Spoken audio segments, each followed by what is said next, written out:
নজরুল জয়ন্তী গেল, অনেক লেখালেখি, আঁকাআঁকি, গান বাজনা হলো। আসলে বাঙালির বছরের শুরুর 2 মাস সাংস্কৃতিক উৎসব চলতে থাকে একটানা। শুরু হয় নববর্ষের বর্ষবরণ দিয়ে, তারপর আসে একে একে বাঙালির 3 মহারথীর জন্মজয়ন্তী: সত্যজিৎ, রবি ঠাকুর এবং নজরুল। মাঝে রামমোহন রায় আর সুকান্তের জন্মদিন এবং প্রয়াণ দিবস আসে আর যায়। ফাঁকে ফাঁকে পেরিয়ে যায় অক্ষয় তৃতীয়া, জামাই ষষ্ঠী ইত্যাদি। ভগবান বুদ্ধ যদিও ঠিক বাঙালি নন, কিন্তু আমরা তাঁকেও আপন করে নিয়েছি নিজ গুণে। এখন এসব কথা থাক। নজরুলের জন্মদিন প্রসঙ্গে একটা মেয়ের গল্প বলতে ইচ্ছে করছে, একটা বোকা মেয়ের গল্প। এই গল্পটা শুনে যদি তোমাদের ভালো লাগে, তাহলে তার আরও অনেক বোকামি আর পাগলামির গল্প শোনাবো তোমাদের। মেয়েটা থাকতো উত্তর কলকাতার গলির গলি তর্ষগলিতে, কিন্তু বড় বড় চোখ মেলে স্বপ্ন দেখত আকাশ জোড়া। আম গাছ আর বটগাছের ফাঁক গলে উঁকিমারা চৌখোপি গড়ার দেওয়া আকাশে ততোধিক বড় বড় চোখ আর ঝাঁকড়া চুলওয়ালা এক কবির সংকল্পের স্বপ্ন। থাকবো নাকো বদ্ধ ঘরে, দেখবো এবার জগৎটাকে। কবির কবিতার এই 2টি চরণ 3 দশক পরে যে কি মারাত্মক রকম সংক্রমিত করবে ওকে, তা তখন মেয়েটি জানত না। সেবারে কবিতাটা মুখস্থ করতে দিয়েছেন বাংলার দিদিমণি। মেয়েটা জোরে জোরে দুলে দুলে পড়ছে। বাবা বললেন, নজরুলকে আমি দেখেছি জানিস। মেয়েটার বিশ্বাস হলো না।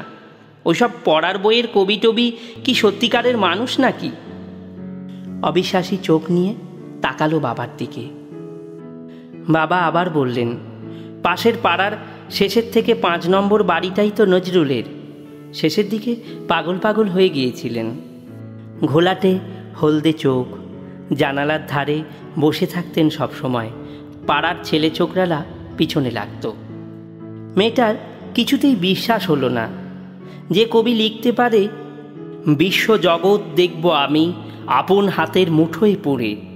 সে কিনা সারাদিন একটা জানলার ধারে বসে রাস্তা দেখতে পারে।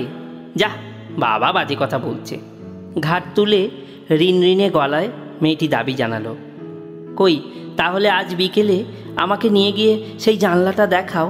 বাবা কথা দিয়ে কাজে বেরিয়ে গেলেন।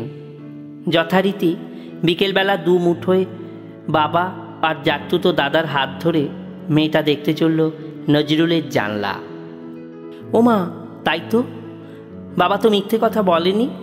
জানলাটা সত্যি আছে যে। বাড়িটা একেবারে ওদের বাড়ির মতো, সাদামাটা, রংচটা। দরজায় তালা নেই, ঠেলা দিলেই খুলে যায়। অনেক শরিকের বাসা। দরজা খুলেই একটা অন্ধকার সিঁড়ি ওপরে উঠে গেছে। দিনের বেলাতেও কোনো আলো ঢোকে না এখানে। নিচের দেওয়ালে কোনো জানালা নেই, শুধু দোতলায় একটা গড়ার দেওয়া সবুজ রঙের জানলা, যেখান থেকে কলকাতা তথা ভারতের সবচেয়ে বড় জলের ট্যাঙ্কটা দেখা যায়।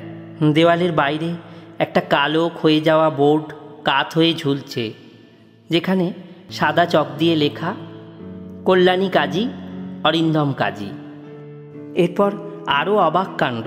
জেঠতুতো দাদা লম্বা লম্বা পায়ে অন্ধকার সিঁড়ি বেয়ে ওপরে উঠে গেল।